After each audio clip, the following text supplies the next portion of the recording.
तो आज सभी का स्वागत है मेरे इस चैनल में। इसमें आपको भक्ति का संपूर्ण सार मिलेगा। तो भक्तों, आपका बिल्कुल भी समय नष्ट न करते हुए हम आज आपको सुनाएंगे पूर्णिमा व्रत कथा। पूर्णिमा व्रत करने से भगवान विष्णु पूर्णतः प्रसन्न रहते हैं और अपने भक्तों का भला अवश्य करते हैं। तो शुरू करते हैं पूर्णिमा व्रत की कथा। द्वापर युग में यशोदा माँ ने श्री कृष्ण से कहा, हे कृष्ण, तुम मेरे संसार के उत्पन्नकर्ता, पालनहारी और संहार करता हो। आज मुझे कोई ऐसा व्रत बताओ जिसको करने से मृत्युलोक में भी स्त्रियों को विधवा होने का भय न रहे तथा यह व्रत सभी मनुष्यों की मनोकामना पूर्ण करने वाला हो। श्री कृष्ण कहने लगे, हे माता, तुमने अति सुंदर प्रश्न किया है। मैंने तुम्हें एक ऐसे व्रत के बारे में विस्तार से बताता हूँ। सौभाग्य की प्राप्ति के लिए स्त्रियों को 32 पूर्णमासी के व्रत करना चाहिए। इस व्रत को करने से स्त्रियों को सौभाग्य की प्राप्ति होती है। यह व्रत अत्यंत सौभाग्य देने वाला और भगवान शिव के प्रति भक्ति को बढ़ाने वाला है।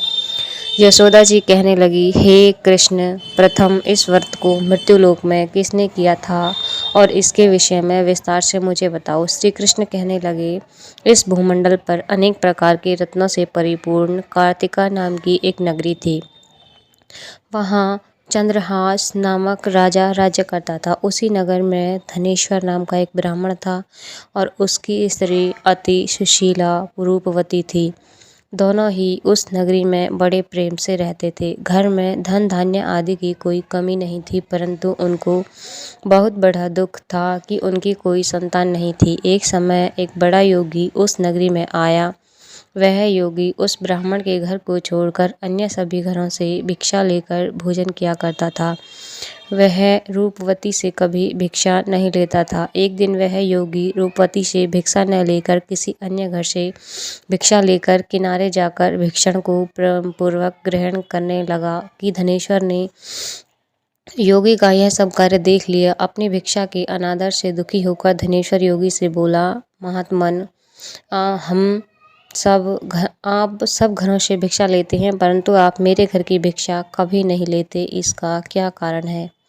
योगी ने कहा, निसंतान के घर की भीख पतितों के अन्न के तुल्य होती है और जो पतितों का अन्न खाता है वह भी पतित हो जाता है। क्योंकि तुम निसंतान हो, इसीलिए पतित हो जाने के भय से मैं तुम्हारे घर की भिक्षा नहीं लेता। धनेश्वर योगी की यह बात सुनकर बहुत दुखी हुआ और हाथ जोड़कर योगी के पैरों में गिर गया और कहने लगा, महाराज, यदि ऐसा है तो आप पुत्र प्राप्ति का उपाय बताइए।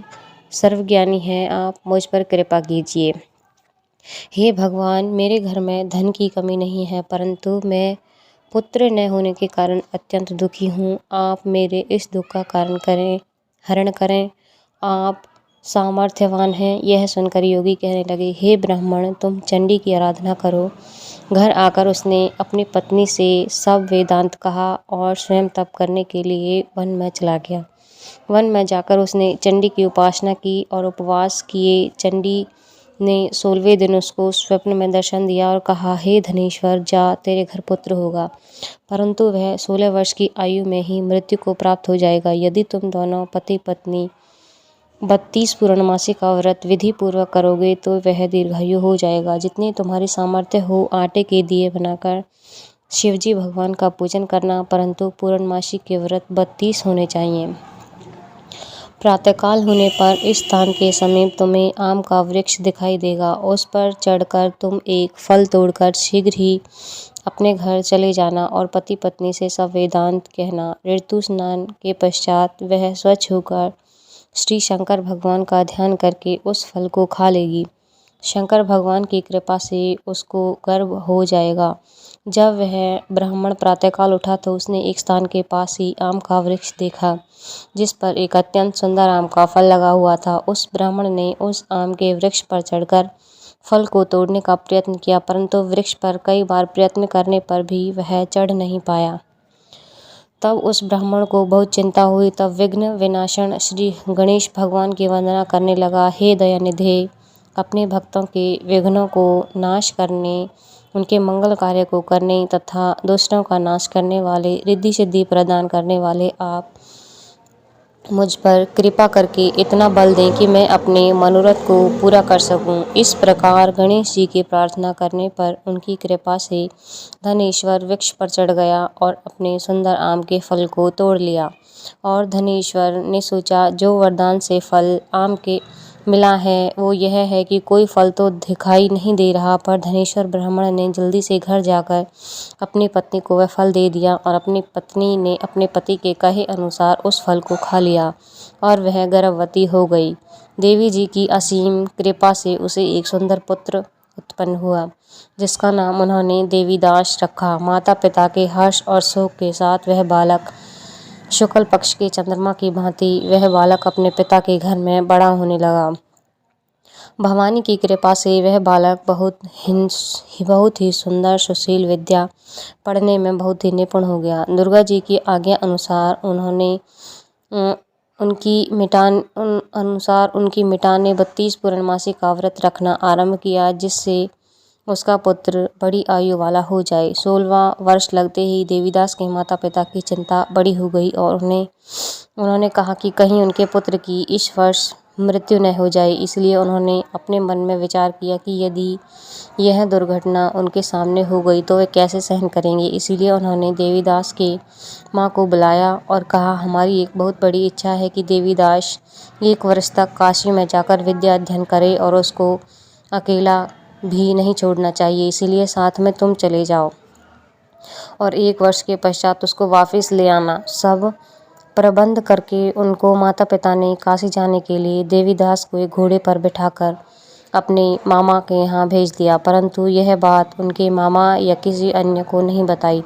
धनेश्वर तथा उनकी पत्नी ने अपने पुत्र की मंगल कामना तथा दीर्घायु के लिए भगवती दुर्गा की आराधना और पूर्णमासियों का व्रत करना आरंभ कर दिया। इस प्रकार बराबर 32 पूर्णमासी के व्रत को उन्होंने पूरा किया। कुछ समय पश्चात एक दिन वह मामा और भांजा मार्ग में रात बिताने के लिए किसी गांव में ठहरे हुए थे। उस दिन उस गांव में ब्राह्मण की अत्यंत सुंदर, सुशीला और गुणवती कन्या का विवाह होने वाला था। जिस धर्मशाला के अंदर वह और उसकी बारात ठहरी हुई थी, उसी धर्मशाला में देवीदास और उसके मामा भी ठहरे हुए थे। संयोगवश कन्या को तेल आदि चढ़ाकर मंडप आदि का कार्य किया गया तो लग्न के समय वर को धनुर्वात हो गया।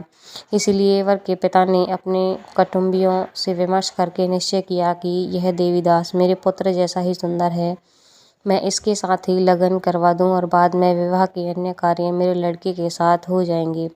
ऐसा सोचकर देवीदास के मामा से जाकर बोला कि तुम थोड़ी देर के लिए अपना भांजा हमें दे दो, जिससे विवाह के लगन का सब कार्य सुचारू रूप से हो सके। तब देवीदास का मामा कहने लगा, जो कुछ भी वधू पक्ष से कन्यादान के समय वर को मिले वह सब हमें दे दिया जाए तो मेरा भांजा इस बारात का दूल्हा बन जाएगा। यह बात वर के पिता ने स्वीकार कर लेने पर उसने अपना भांजा वर बनने के लिए भेज दिया और उसके साथ सब विवाह कार्य विधि पूर्वक संपन्न हो गए। पत्नी के साथ वह भोजन करने लगा तो अपने मन में सोचने लगा कि न जाने यह किसकी स्त्री होगी। वह एकांत में यही सोचकर अपने कर्म श्वास छोड़ने लगा और उसकी आंखों में आंसू भी आ गए।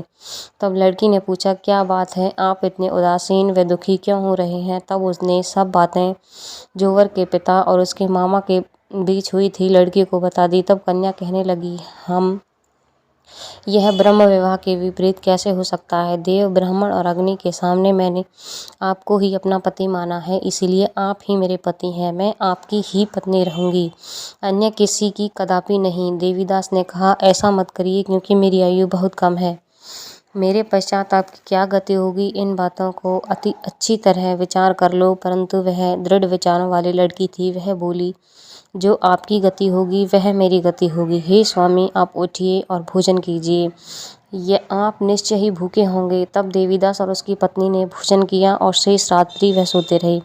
प्रातःकाल देवीदास ने अपनी पत्नी को 3 नागों से जड़ी हुई एक अंगूठी दी, एक रुमाल दिया और बोला, हे प्रिय, इसे ले लो और संकेत समझकर यह स्थिर हो जाओ कि मेरा मरण और जीवन जानने के लिए एक पुष्प वाटिका बना लो। उसमें सुगंधी वाली एक नव मल्लिका लगाओ और उसको प्रतिदिन जल से सिंचा करो और आनंद के साथ खेलो कूदो और उत्सव मनाओ। जिस समय और जिस दिन मेरा परिणात होगा यह फूल सूख जाएंगे और जब यह फिर से हरे हो जाएंगे तो समझ लेना मैं जीवित हूँ। यह बात निश्चय करके समझ लेना, इसमें कोई भी संशय नहीं है। इतना कहकर देवीदास वहाँ से चला गया। प्रातःकाल होते ही वहाँ पर गाजे बाजे बजने लगे और जिस समय विवाह कार्य समाप्त करने के लिए वर और सब बाराती मंडप में आए तो कन्या ने वर को भी भली प्रकार से देखकर अपने पिता से कहा कि यह मेरा पति नहीं है। मेरा पति वही है जिसके साथ रात्रि में मेरा पानी ग्रहण हुआ था, इसके साथ मेरा विवाह नहीं हुआ।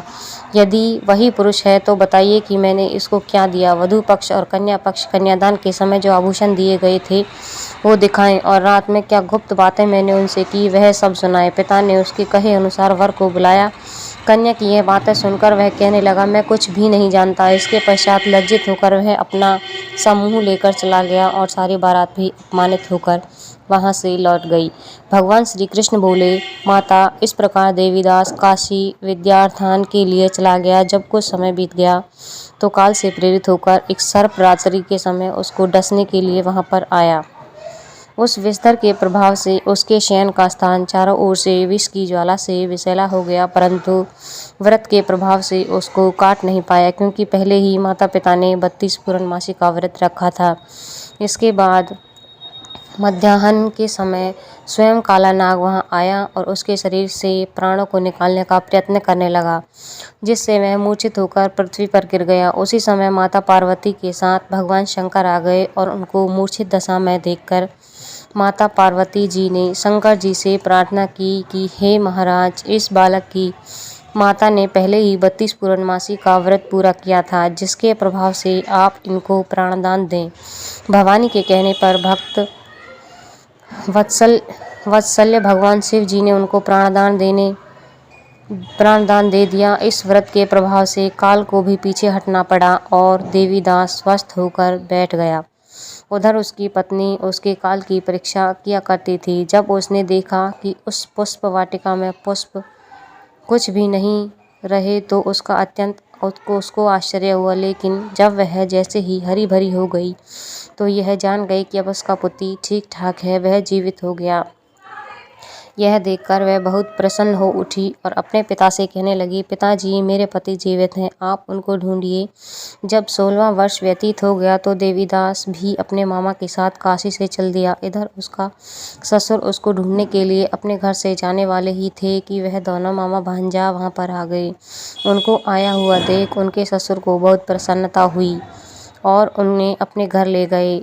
उस समय नगर के निवासी भी वहां इकट्ठे हो गए और सबने निश्चय किया कि अवश्य ही इस बालक के साथ कन्या का विवाह हुआ था। उस बालक को कन्या ने देखा तो पहचान लिया कि यह तो वही है जो संकेत करके गया था। तब उपरांत सब कहने लगे कि भला हुआ यह आ गया और अब नगरवासियों ने आनंद मनाया। कुछ दिन बाद देवीदास ने अपनी पत्नी और मामा के साथ अपने ससुर के घर बहुत सारे उपहार लेकर अपने माता पिता की घर तक की तरफ प्रस्थान किया। जब वह अपने गांव के निकट पहुंचा तो कई लोगों ने उसे देखकर उनके माता पिता को पहले ही खबर दे दी कि तुम्हारा पुत्र देवीदास अपनी पत्नी और मामा के साथ आ रहा है।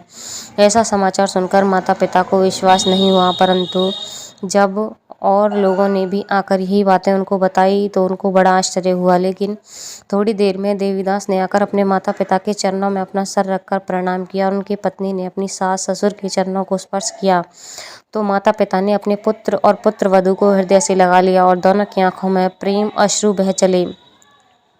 अपने पुत्र और पुत्र वधू के आने की खुशी में धनेश्वर ने बड़ा ही भारी उत्सव किया और ब्राह्मणों को दान दक्षिणा देकर प्रसन्न किया। और श्री कृष्ण कहने लगे, इस प्रकार धनेश्वर 32 पूर्णमासी के व्रत के प्रभाव से पुत्रवान हो गया और जो भी स्त्रियां 32 पूर्णमासी के व्रत को पूरा करती हैं वे जन्म जन्मांतर में वैधव्य का दुख नहीं भोगती और सदैव सौभाग्यवती रहती हैं। तो बोलो कृष्ण भगवान की जय।